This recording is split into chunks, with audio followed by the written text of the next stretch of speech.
It's not real difficult to close a deal with a hospital or rehab facility. The difficulty is in actually going out there and trying to get it done and doing it.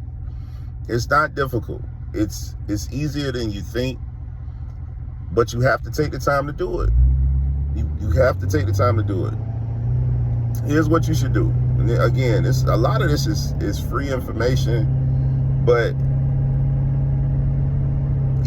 it takes effort. The key isn't in the information, it's the application of the information. 90% of people will not do what I tell them to do. I'd say 80% of people will pay me to tell them what to do and they still won't do it. It's weird. But this is how you get into a hospital. Go to the hospital. Introduce yourself to anyone that has a badge that can point you in the right direction of social services, of discharge nurses, etc. Now, just because they point you in the right direction doesn't mean you're ready to provide services, and that means it's an immediate contract. Hospitals are a slow sale. And what I mean by that is, if you start let's say you started right now in April, your first service that you provide with that hospital probably won't have until probably July. And even then it's going to be slow. It's the exact opposite of how it works with brokers and Medicaid. Brokers and Medicaid have tons of clients, tons of trips already available. They're begging people to provide services, but your compromise for a large number of trips is likely a very small margin when it comes to actually profit. There's a difference between being profitable and being busy. Some of you guys are going from working for someone to working for your business instead of working on your business or working in your business. You're switching one job that has a 9 to 5 to a job that has a 5 to 7 p.m. workday, all because you're grossing more money, so you think you're making more money. No, everything's about profit margin. What is your margin?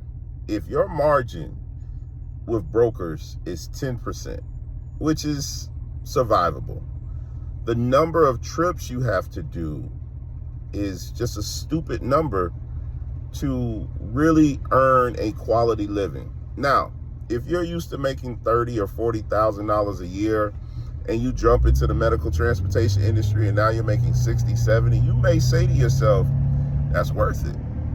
I'm seeing more money, but at what cost? If your work week goes from a 40-hour work week to a 60, 70, 80-hour work week, if you're making, say, $70,000, that's really a $35,000 a year job that you're doing. Now you're just working as if you're two people instead of one. Take yourself out of the business. Remove yourself from your business, okay? And say, if I pay someone to do all of my trips, what is my profit margin now? You can still make money inside of providing Medicaid services or broker services while doing that.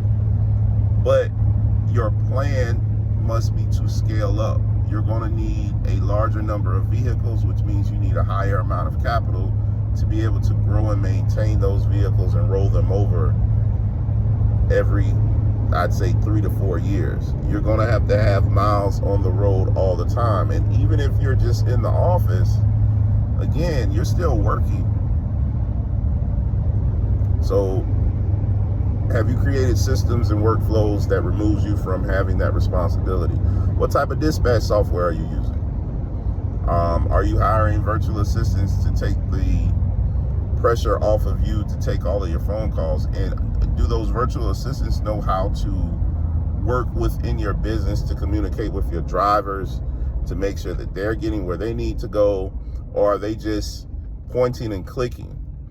Are the drivers using the most consistent, efficient routes possible to make sure that they're transporting a quality number of clients, so they're making the most bang for their buck. I had a driver one time, he was doing really well, and then he kind of just fell off.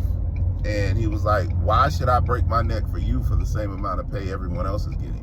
He's doing like 12, 14 trips a day, killing it.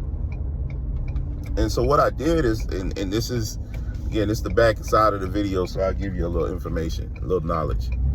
But what I did was, I told him, okay, look, I'm gonna make you a partner with this vehicle. And what we did was, we did a split revenue agreement. And he went from doing 12 to 14 trips to like 18, 19 clients a day. He really became a hustler.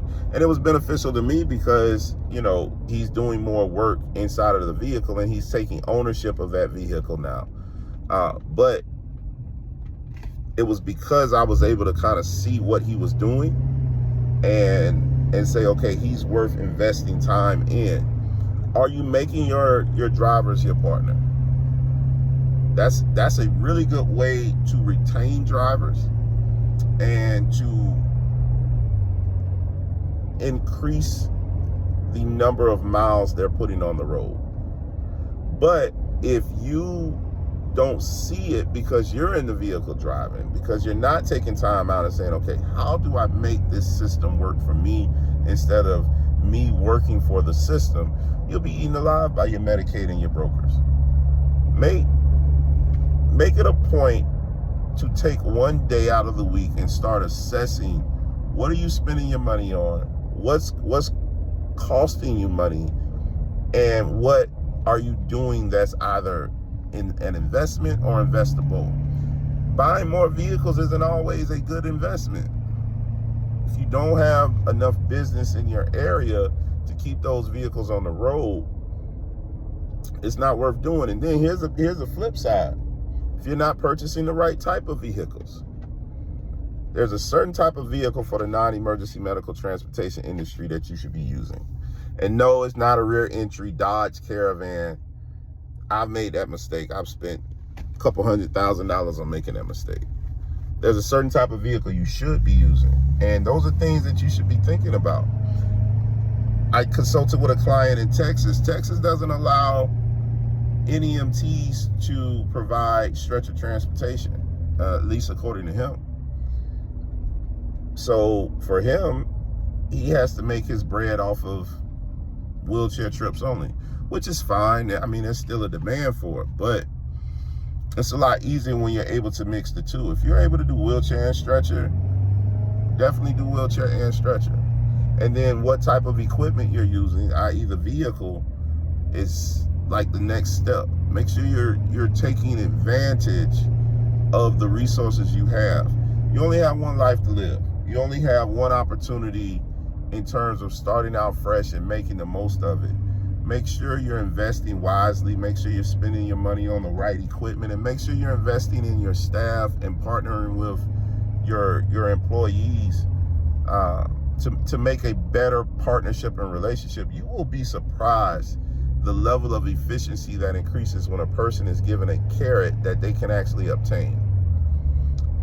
Make an agreement with your drivers. Hey, you know, I want to do a certain mileage agreement where, you know, for each mile that you complete, I'm going to pay you a certain percentage of that mile. You'll be surprised what people agree to and how they'll start doing the math and become far more efficient with what they're doing. Hopefully this has been helpful.